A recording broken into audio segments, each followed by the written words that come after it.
done to those cross members.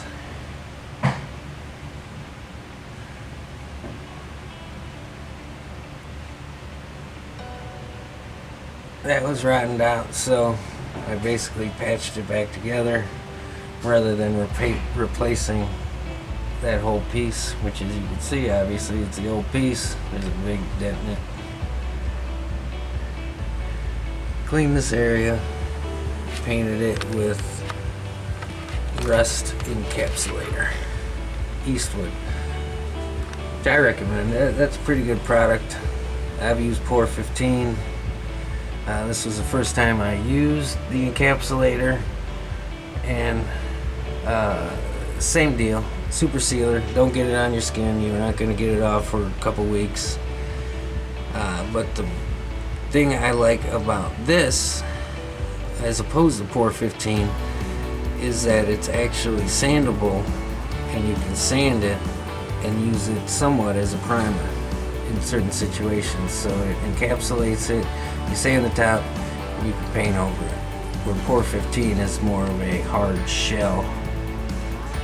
But I guess if you're going to do the bottom and not paint it, see, the bottom of this bus is getting painted the color of the exterior.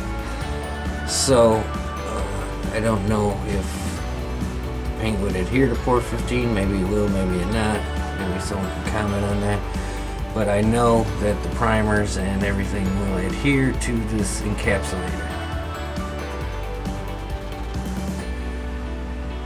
It came out pretty good. You can see all up in here. Of course, before all this started, everything was removed. Brakes, shift linkage, or shift rod, e-brake, all the pedals, steering box.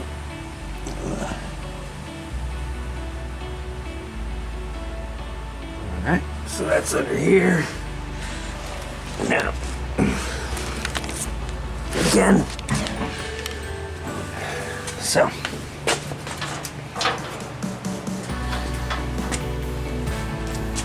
in here, try not to shadow this.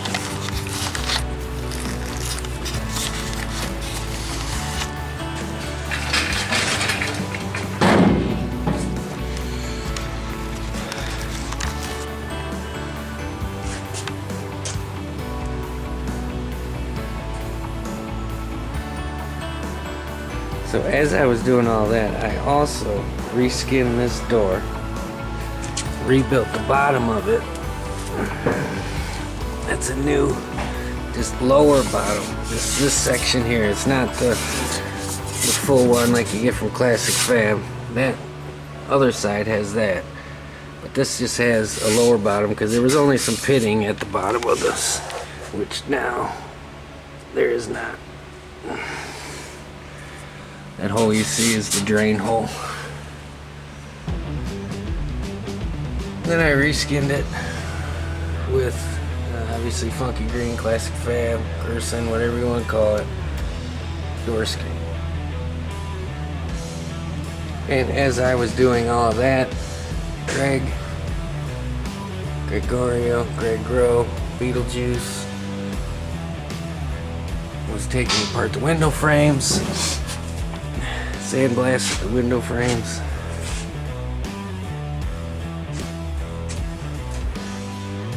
Was doing what he could while I was doing my thing. Now, pop quiz.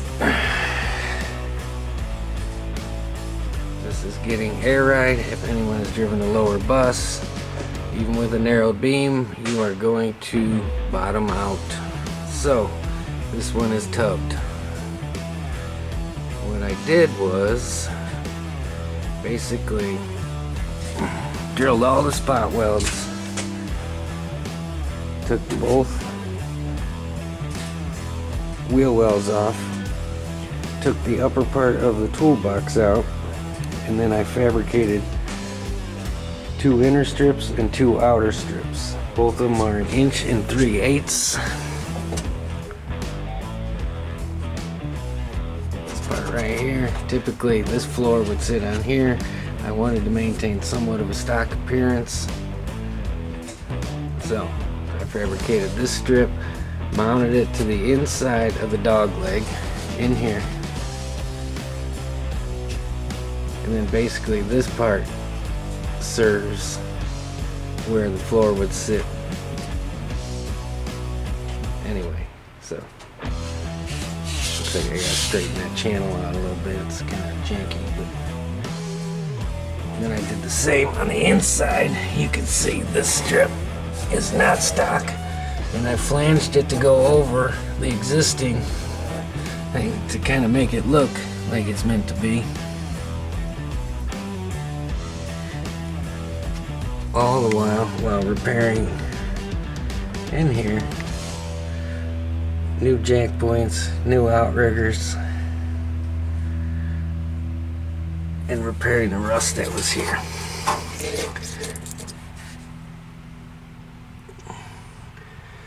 So basically it's tubbed 1 3/8.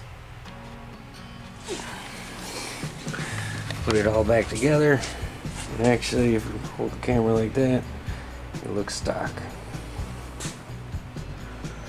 Also,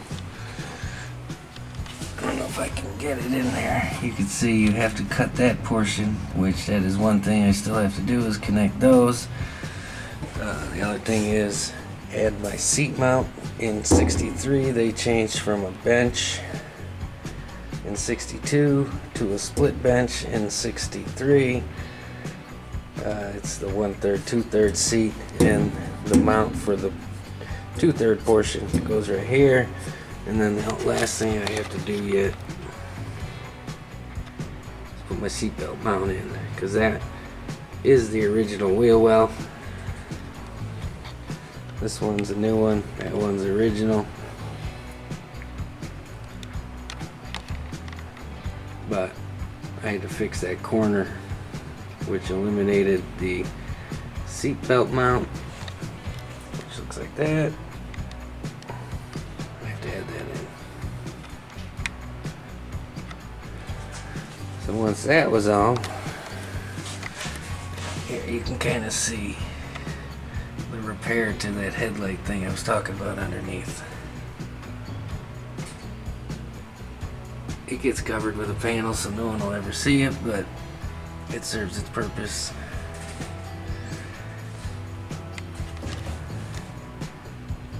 After it was tubbed, then the floor went in.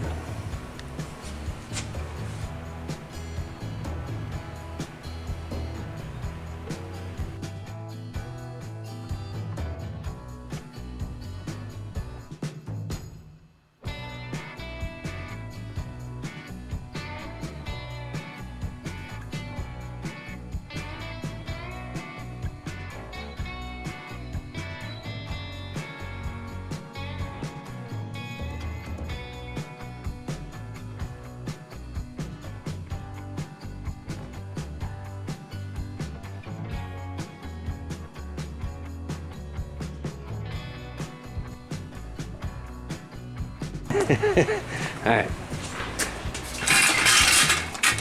Fucking shit kicker Greg. Alright. So then,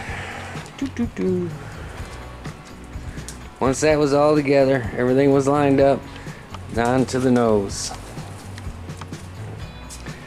Obviously funky green, classic fab nose, and window mount. This was rusted here and here. It was okay at the bottom, but yeah, you're gonna do it, go all the way. The trials and tribulations with that. This piece comes, the fold is off. So what I did is I bolted the frame to the nose through the windshield washer holes. And that'll line that up and also straighten this. And then I plug welded from the back side all the way down. So this was one piece when I installed it. And I put it up there, and right here was off a bit. So I put a C-clamp here and I compressed it over. Word of wisdom, do not weld this end here, because that fluctuation, if you weld it, you're gonna end up crushing it. So I had to, actually on this side, I learned my lesson before the other side. I had to drill these out, and then when I did that, the C-clamp moved it down right into position and it lined up about perfect. And you can see where the two meet. I mean, it looks pretty good.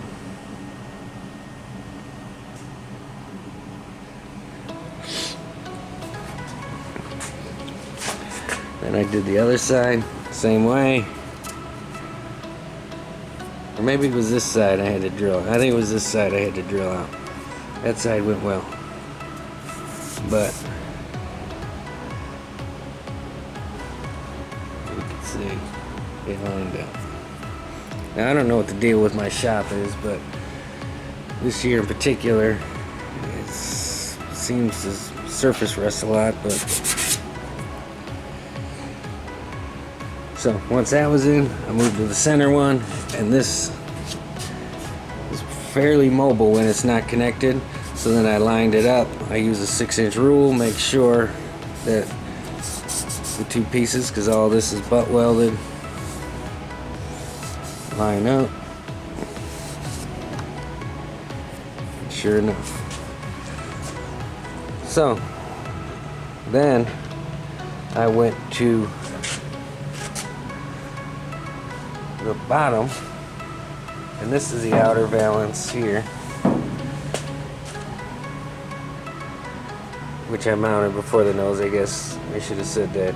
And then the nose sat on there. This was welded, spot welded it all the way across. You can see the rust spots. Chink, chink, chink, chink, chink, chink, chink, chink, chink, chink. Folded the lip. Then I moved to the sides. Did the same thing. Spot weld, fold the lip.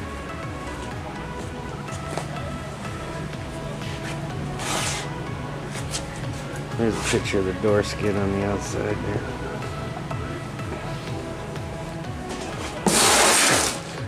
Now, again, kind of diverting back, while I was hopping back and forth, I rebuilt the doors. This one was rebuilt also. I have named this the Franken door, because this is constructed out of 3 rusty doors. So this door got a new lower bottom here across. You can kind of see where I went in. It got a lower skin, and then this whole portion is off another door, because this was all rotten. And you can see now it's not. So my battery's dying here. We got the middle, we got the front. I'll go back and when I get a new battery, talk about the back, and then some of the tricks, trials, and tribulations. You can see the dog leg out here is new. Again, same thing on this side. Here's the wheel tub. Oh, on that, but when I raised it, I also had to extend this wheel well, the distance, in order to come down to the floor. Forgot to tell you that. I had 2 old wheel wells, rusty, rotten, from the past, and I just cut those up, used a section. Most of them rust down here, and I used a section from here to here in order to get the distance and maintain the stock look. And everything is coated with encapsulator everywhere, in here, underneath there. Maybe I can get a picture. Oh, I also use rust inhibitor. Whenever I folded these edges, I put rust inhibitor in there before I folded them. Kind of try to salvage. This 8-pillar was in bad shape. Fix that up. Put some patches in there. I think it turned out pretty good. I mean, once it goes, I mean, there's minimal filler on this thing at this point, so.